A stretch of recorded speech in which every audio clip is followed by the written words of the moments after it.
उनसे त्रस्त होके जो लोग जो आक्रोश आ रहा है उसके बारे में रखी गई।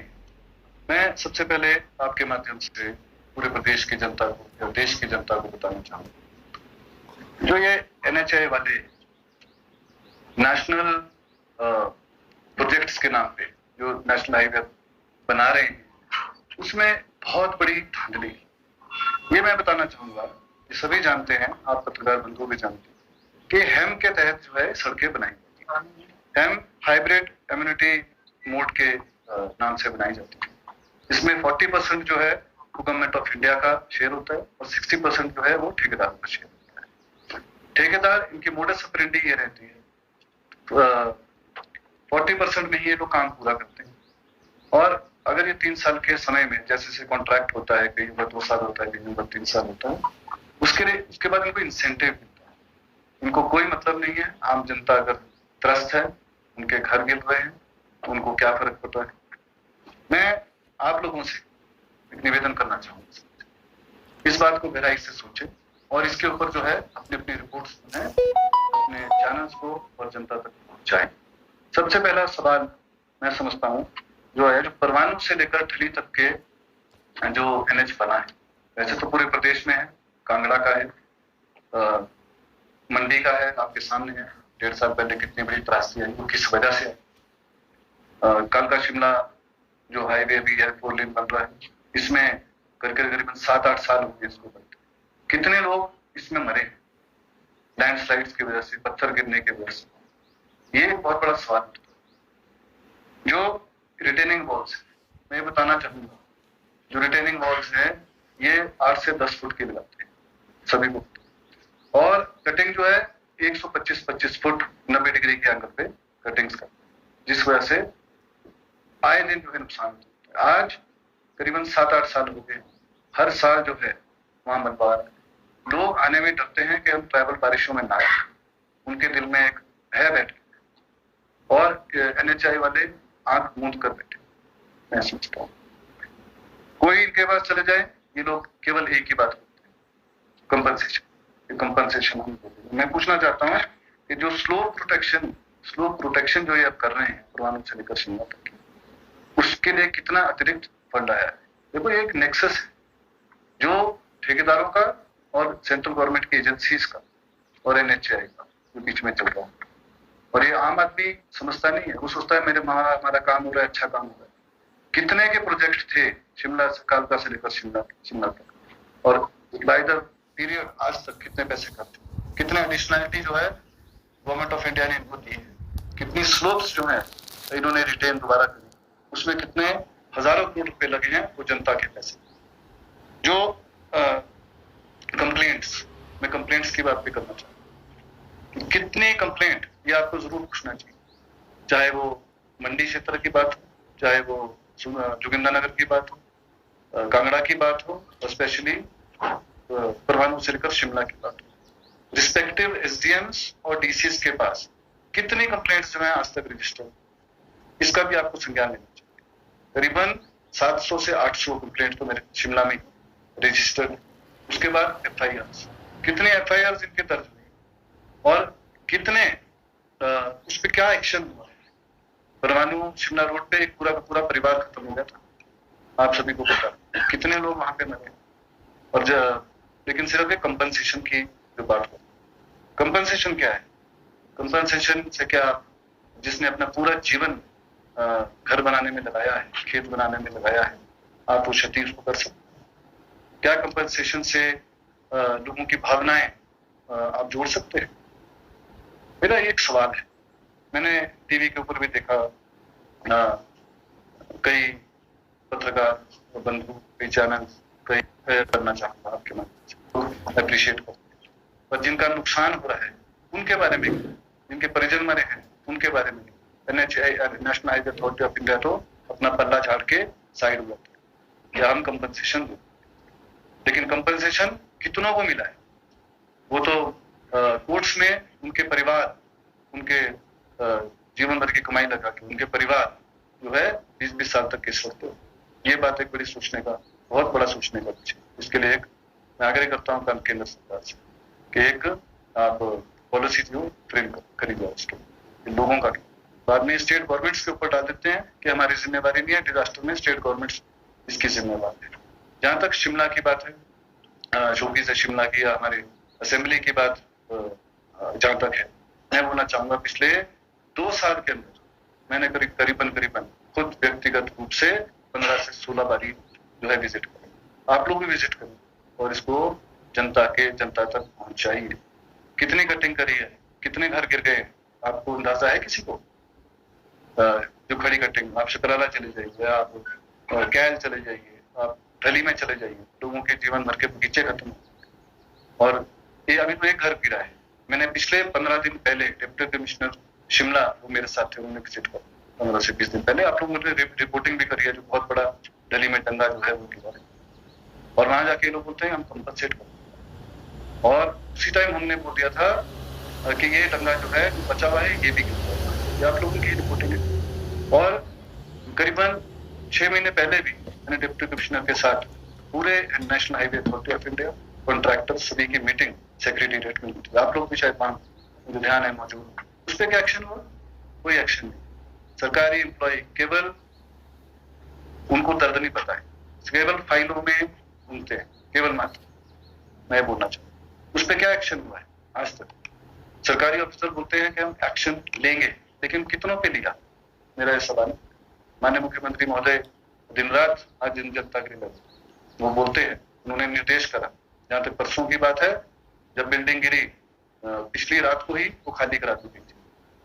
करीबन 2 बजे वो लेडी जो है वो घर से बाहर निकली। मेरी माननीय मुख्यमंत्री महोदय से सुबह बात हुई कि बिल्डिंग गिर गई है सुबह, और यहाँ पे मैं जा रहा हूँ और आप अपने अधिकारियों को भी निर्देश दें। अधिकारी क्या कर रहे थे? डिजास्टर मैनेजमेंट की मीटिंग ले। अरे मीटिंग से थोड़ा ना होगा, डिजास्टर जहां हुआ है वहां जाइए आप। डिजास्टर की मीटिंग लेने से नहीं काम चलेगा। जहां डिजास्टर हुआ वहां तो आप लोग पहुंचते नहीं है। एक्शन क्या लिया मैं जानना चाहूंगा।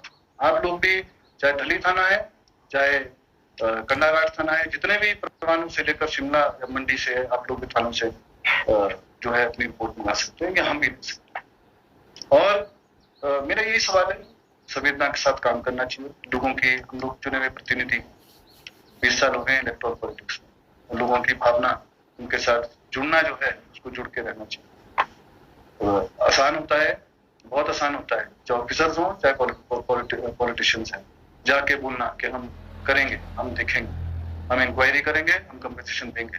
बड़ा बहुत आसान होता है, लेकिन उसका दर्द जो है, इसी आम आदमी का दर्द, उससे पूछो। मेरा यही बोलना है। Any questions? माननीय मुख्यमंत्री महोदय से मैंने विस्तृत फोन पे उनको जानकारी दी थी about the national highway authority of India, इन्होंने क्या किया है, कैसे कटिंग्स करी हैं। जैसे वो आएंगे वो भी दौरा जो है करने जा रहे हैं, आज शाम तक वो पहुंच जाएंगे, वो भी पूरे क्षेत्र का दौरा करेंगे और खुद संज्ञान लेंगे। उन्होंने भी कई, हाई कोर्ट ने नेशनल हाईवे को कितनी बारी फटकार ली, आप सभी को पता है कितने केसेस हुए थे। माननीय मुख्यमंत्री महोदय ने कितनी मीटिंग्स दी, लेकिन इनको कोई आम जनता से कोई फर्क नहीं। और यही मैं बोलना चाहूँ। धन्यवाद। आपके ऊपर FIR चढ़ती है, उसके बारे में? देखिए ऐसा है, जो FIR तो सिर्फ फर्स्ट इंफॉर्मेशन रिपोर्ट है, ठीक है। FIR दर्ज कराई है। मैं ये पूछना चाहूंगा, ये भी मैं पूछना चाहूंगा सर, ठीक है, कि वहाँ पे फॉरेस्ट के अधिकारी मौजूद थे, वहाँ पे रेवेन्यू के अधिकारी मौजूद थे, करीबन 150 लोग, महिलाएं मौजूद थी, सभी SDM मौजूद थे, ठीक है। मैं ये पूछना चाहूंगा कि जो उन्होंने आरोप लगाया है, एक तो अभद्र व्यवहार नहीं करना चाहिए उनको जनता के साथ। इस बारे में आप लोग दलित थाने में दे सकते हैं, उनके खिलाफ जो है अधिकारी जो भी आए थे वहां, उनके खिलाफ FIR दर्ज हुई, लोगों ने कराई है उनके खिलाफ। अभद्र मामले जो उन्होंने धक्का मुक्की करी लोगों के साथ, जो बदतमीजी करी महिलाओं के साथ, उसके बारे में भी ढली थाने में FIR ऑलरेडी दर्ज, उसको भी आप लोग रिपोर्ट कर अपने माध्यम से, पर्टिकुलर 1 मिनट चैनल के माध्यम से। और जो पर्टिकुलरली FIR की बात कर रहे हैं वो तथ्य ही, तथ्य बोलने से नहीं होगा। किसी का दोष, वहां बिल्डिंग गिर गई, अधिकारी आके बोल रहे हैं, हंस के बोल रहे हैं कि हम कंपनसेट कर देंगे, फिर क्या होगा, कोई बात नहीं। और उसके बाद मैं जो आपका सवाल है, जो आप पूछना चाह रहे हैं, स्क्रीन पर जो पूछना चाह रहे हैं, देखिए ऐसा है कि I deny from all allegations. ये केवल मात्र बिल्डिंग के लिए गिरी, उनको पता था कि ये बड़ा मुद्दा बनेगा, उसको कवर अप करने के लिए उन लोगों ने ये साजिश है। तो हॉस्पिटल में कितने देर एडमिट थे, आप इसका रिकॉर्ड लीजिए। अगर एमएलसी की बात करते हैं, एमएलसी में क्या है, कितने, क्या वो एडमिट भी हुए वहां पे? वो अधिकारी वहां पे एडमिट भी नहीं हुए हैं उस हॉस्पिटल के अंदर, सिर्फ ओपीडी में 1 घंटा लगा के आगे हैं।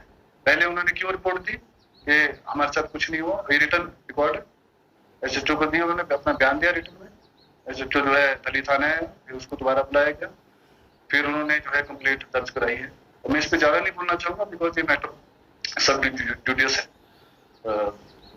और लोगों ने जो है, लोगों से बयान लीजिए या जो वहाँ पे अधिकारी थे उनसे बयान लीजिए, वो क्या बोलते हैं। तो मेरा यही मानना है। तो अभी एफआईआर अगर करी है, इसमें कोई वो नहीं है, फर्स्ट इंफॉर्मेशन रिपोर्ट, अभी इंक्वायरी होकर जो भी आउटकम आएगा, we are ready to face, कानून का जो है पालन सम्मान से।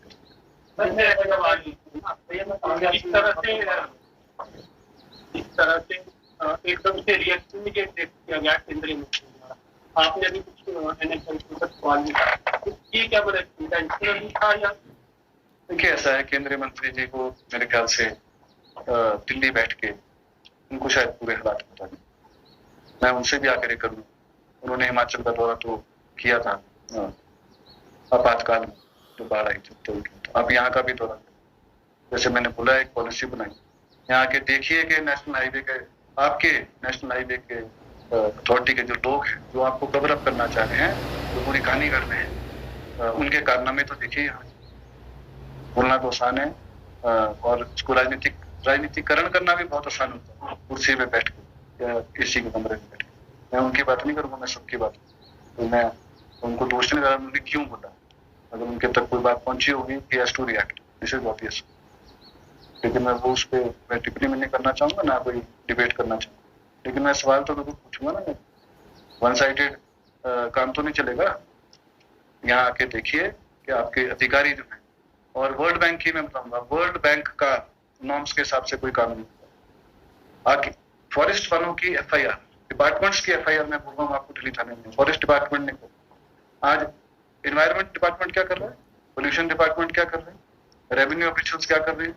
डीसी ने निर्देश करे थे कि रेवेन्यू डिपार्टमेंट जो है पूरे डिमार्केशन करेगा। अपने अक्वायर्ड विथ से 30-30 मीटर ये लोग अंदर चले थे, 30 मीटर, वो क्यों नहीं हो रही इसमें से? लोगों के जो खेत खराब हो रहे हैं, जिसमें मलबा गया है, ठीक है, उन्होंने अक्वायर जहां तक कराए वो कराए, जिनके खेतों में गई है नीचे मिट्टी, उसका क्या कर रहे हैं, जो कि आधा किलोमीटर नीचे तक चलेगी, उसका क्या कर रहे हैं? उसका जिम्मेवार कौन होगा? नेशनल हाईवे अथॉरिटी वालों को जिम्मेवारी लेनी पड़ी। मंत्री जी, आप ये कह रहे थे कि हमारा फॉरेस्ट डिपार्टमेंट है, जो रेवेन्यू डिपार्टमेंट है, वो भी ढंग से काम नहीं कर रहा। देखिए ऐसा है, फॉरेस्ट के, मैं जैसे बता रहा हूँ, फॉरेस्ट के ऑफिशियल्स ने एफआईआर दर्ज करी हुई है, आज नहीं करी, 1 साल हो गया है। मैंने इंक्वायरी कराई थी, मैं उस टाइम की रिपोर्ट भी आप लोगों ने शेयर करी थी अखबारों में, जब इन्होंने काम शुरू किया था चमियाना की साइड, जो जंगलों में मिट्टी फेंक रही, उसमें आप लोगों ने सभी ने रिपोर्टिंग भी करी। उसके ऊपर 27 लाख रुपए का इनको क्लेम भी बना था, जो कि बाद में जो है दोबारा से नाप तोलाई करके 10 लाख रुपए क्लेम दिया गया। उसके इन्होंने जमा कराया है, ऐसा नहीं कि जमा नहीं कराया, उसके लिए एफआईआर दर्ज हुई है। मैं बोल डिपार्टमेंट्स ने एफआईआर उसमें, लेकिन कहीं ना कहीं हमारे सिस्टम का फेलियर, सिस्टम ऊपर से शुरू होता है, केंद्र से शुरू होता है। जिस तरह से ऑपोजिशन और ऑपोजिशन ने के साथ जोड़ने की कोशिश की, उन्होंने कहा कि जो एम्प्लॉइज है उनके साथ इस तरह का व्यवहार होता है, और क्या कहेंगे? देखिए मैं ना जयराम जी को मैंने कल स्टेटमेंट, मैं उसे आग्रह करना चाहता था आपके माध्यम से, आपने स्टेटमेंट तो आप दे रहे, वो बड़ा आसान है। जब बाढ़ आई तो आपने कितने जिलों का दौरा किया, आपने केंद्र से कितनी बारी मांग करी, बस जिनकी जाने चलेगी उनके लिए कितना आपने कंपनसेशन मांगा? क्या आप दिल्ली गए? विधानसभा में भी आपने जो है वॉकआउट कर दिया जब माननीय मुख्यमंत्री महोदय ने बोला कि आप हमारे साथ दिल्ली चले। उन लोगों ने उस बिल को भी उसका रेजोल्यूशन को भी समर्थन नहीं किया था। वो किस मुंह से बोल? आप वहां जाइए, लोगों से मिलिए और उनका दर्द समझिए, सुनिए, तब आप उसके बाद मेरे को बोल सकते हो। तो माना जाए राजनीतिक समय आपको मत